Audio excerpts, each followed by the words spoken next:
हल्द्वानी हिंसा के बाद पूरे उत्तराखंड में अलर्ट। जुमे को देखते हुए आज पूरे उत्तराखंड में पुलिस पैरामिलिट्री फोर्स की तैनाती की गई है। उत्तराखंड के हल्द्वानी में अवैध धार्मिक स्थल को गिराने पर बवाल। उपद्रवियों ने पुलिस को बनाया निशाना, गाड़ियों में तोड़फोड़ और आगजनी की। हल्द्वानी हिंसा पर डीएम वंदना सिंह का बड़ा बयान, कहा पुलिस वालों को जिंदा जलाने की कोशिश की गई। थाने के अंदर जलाई गई गाड़ियां, बिना उकसावे की गई हिंसा। हल्द्वानी हिंसा पर डीएम वंदना सिंह की प्रेस कॉन्फ्रेंस, कहा पहले से चल रहा था अतिक्रमण हटाने का अभियान, प्लानिंग के साथ किया गया पुलिस पर हमला। तनाव के बाद हल्द्वानी में लगाया गया कर्फ्यू, कई जिलों की पुलिस फोर्स को बुलाया गया। बवाल में अब तक 2 उपद्रवियों की मौत, इंटरनेट सेवा भी बंद।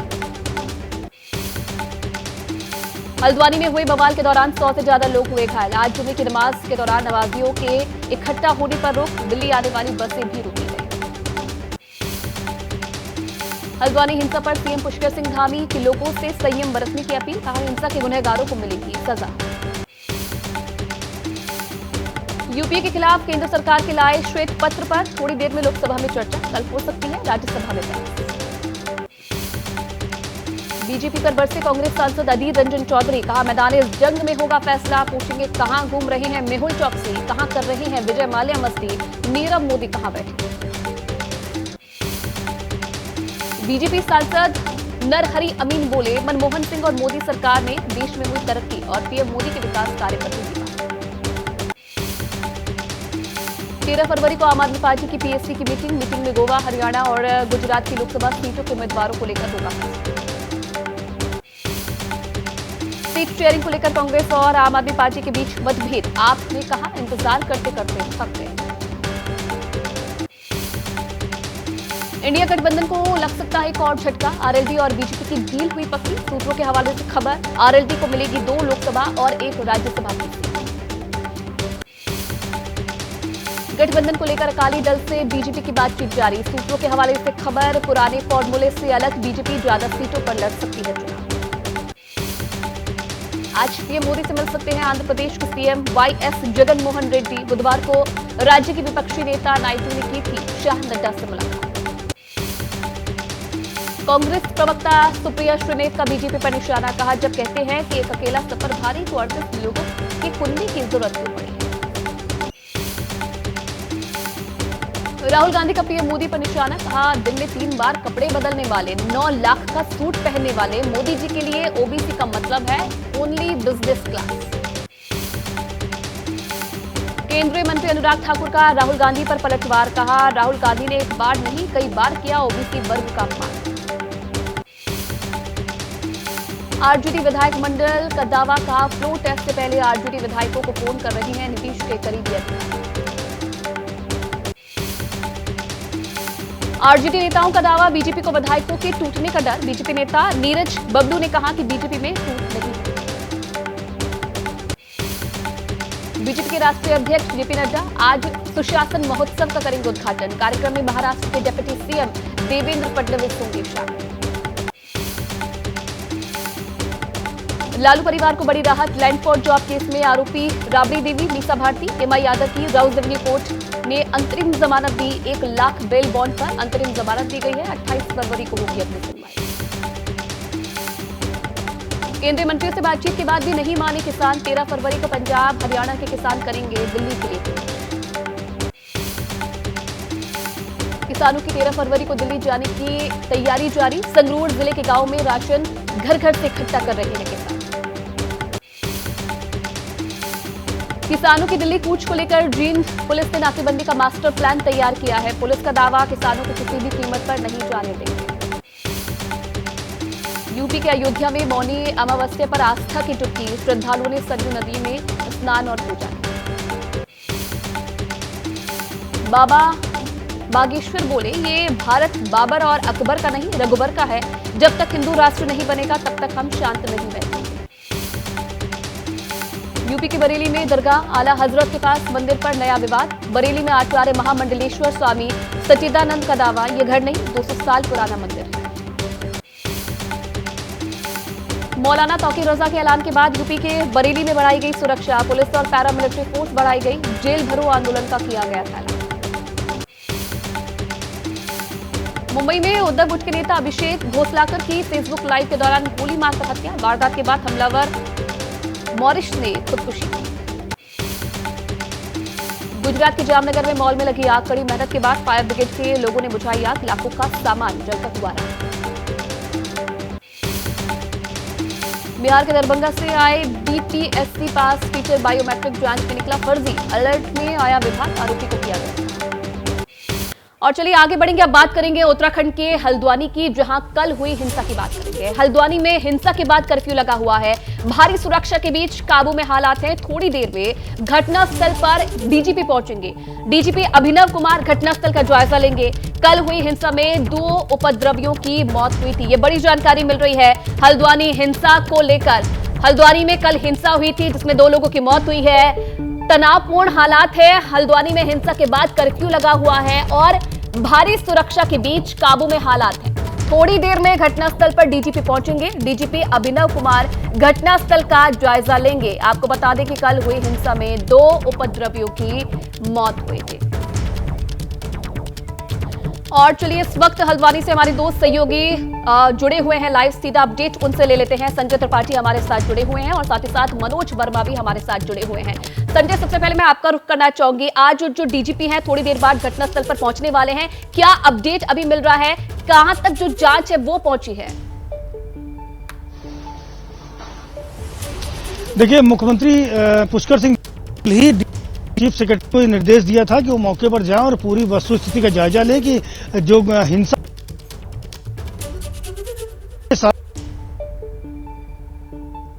जायजा लेंगे। जो तस्वीरें देखेंगे वो हम आपको एमपी न्यूज से पहले दिखा देंगे। देखिए, पुलिस का कंट्रोल रूम है और देखिए यहाँ से पूरी मॉनिटरिंग होती है पुलिस की। और आप देखिए थाने के भीतर है और इसको पूरी तरह से फूंक दिया गया है।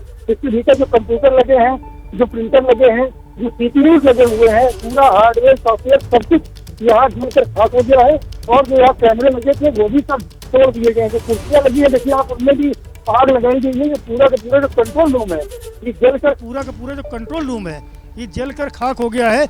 ये स्थिति है जिसको डीजीपी अभी थोड़ी ही देर बाद यहाँ आकर देखेंगे और जायजा लेंगे कि कितना यहाँ पर नुकसान हुआ है, दंगाइयों ने, उपद्रवियों ने कितनी हिंसा की है। कर्फ्यू जरूर लगा है लेकिन चहल पहल बदस्तूर जारी है। तस्वीर में अपने कैमरामैन प्रेम से कहूँगा दिखाएं सामने की ओर की कि यहाँ लोग देखिए आराम से चहलकदमी कर रहे हैं। कर्फ्यू का बहुत असर नहीं दिख रहा। केवल जो ये थाना है बनभूलपुरा, इसी के आसपास ही जहाँ पुलिस फोर्स मौजूद है, केवल वहीं लोगों की आवाजाही पर रोक है। बाकी जो गलियाँ हैं उनमें लोग आराम से चहलकदमी कर रहे हैं। और साथ ही ये भी हमें जानकारी मिली है कि अभी कुछ ही देर पहले सामने की एक गली में कुछ पत्थर चले थे। हालांकि पुलिस बल ने उधर फ्लैग मार्च किया जिसके बाद में स्थिति सामान्य हो गई है। लेकिन छिटपुट जो घटनाएं पथराव की वो अभी भी जारी हैं। इतनी हिंसा होने के बाद भी आयुषी आप समझ सकती हैं कि क्या हालात हैं यहाँ हल्द्वानी के और बनभूलपुरा इलाके के। तो अभी जब थोड़ी देर बाद जुमे की नमाज होगी तो उसकी भी और बड़ी जानकारी अपने दर्शकों तक पहुंचा दे। हल्द्वानी हिंसा पर एक्शन में सीएम धामी नजर आ रहे हैं। सीएम धामी ने कानून व्यवस्था पर बैठक की है। एडीजी लॉ एंड ऑर्डर के साथ मीटिंग भी की है। उपद्रवियों पर सख्त कार्रवाई के निर्देश दिए हैं। उपद्रवियों की पहचान करके कार्रवाई के निर्देश भी सीएम धामी की तरफ से दिए गए हैं। तो एक्शन में सीएम धामी नजर आ रहे हैं। जिस तरीके से हल्द्वानी में हिंसा हुई, कानून व्यवस्था पर सीएम धामी की तरफ से बैठक की गई है। एडीजी लॉ एंड ऑर्डर के साथ मीटिंग की गई है और ये कहा गया है कि उपद्रवियों पर सख्त कार्रवाई की जाए। मनोज इस पर हमें और अपडेट देंगे। मनोज, सीएम धामी भी एक्शन में नजर आ रहे हैं। बैठक उनकी तरफ से की गई है और हम देख रहे हैं कि कड़े जो निर्देश है वो भी दे दिए गए हैं। अब जब ये मीटिंग की गई है, बैठक की गई है, क्या आने वाले समय में और जो सख्त कार्रवाई है वो हो सकती है? जी बिल्कुल, देखिए आपको बताना चाहूँगा कि अब तक इस हिंसा में जो है 4 लोगों को गिरफ्तार किया जा चुका है। इसके अलावा तमाम इलाके की जो सीसीटीवी फुटेज है उनको खंगाला जा रहा है और उनके जरिए उपद्रवियों की पहचान की जा रही है। अब से थोड़ी देर पहले डीएम ने और एसएसपी ने प्रेस कॉन्फ्रेंस की थी जिसमें साफ तौर पर एसएसपी ने ये बताया था कि 15 लोगों की पहचान कर ली गई है और ये वो 15 लोग हैं जिन्होंने भीड़ को उकसाया था और जल्द ही उनकी धरपकड़ के लिए कुछ टीमें बनाई जाएंगी और उनको पकड़ा जाएगा। इस वक्त मैं उसी इलाके में मौजूद हूँ। तस्वीरों में आप देख सकते हैं कि पैरामिलिट्री फोर्स के जवान आपको यहाँ पर हर तरफ नजर आएंगे और यहाँ पर जो आप देख सकते हैं, क्योंकि अभी डीजीपी का दौरा है, यहाँ पर डीजीपी पहुंचने वाले हैं, उससे पहले यहाँ पर को सामान्य करने की कोशिश की जा रही है। यहाँ पर साफ सफाई की जा रही है और ये देखिए तस्वीरें, जिस तरीके से उपद्रवियों ने उत्पात मचाया था, किसी भी गाड़ी को यहाँ पर नहीं बख्शा था, हर गाड़ी को आग के हवाले कर दिया था। अब यहाँ पर हालात को सामान्य करने की कोशिश की जा रही है। चारों तरफ आपको पुलिस के और पैरामिलिट्री फोर्स के ही जो जवान हैं वो नजर आएंगे। हालात सामान्य जरूर हैं, लेकिन स्थिति अभी भी तनावपूर्ण इस पूरे इलाके में बनी हुई है और साफ तौर पर अधिकारियों का यही कहना है कि जो भी उपद्रवी इस पूरी हिंसा के अंदर शामिल थे, किसी को भी बख्शा नहीं जाएगा। जो भी नुकसान हुआ है उस नुकसान की भरपाई भी उन्हीं उपद्रवियों से भी की जाएगी। जी ठीक है। और चलिए अब देखिए, इस पूरे मामले पर राजनीति भी शुरू हो गई है। कौन क्या कह रहा है, क्या क्या बयान आ रहे हैं, वो आपको सुनवाते हैं।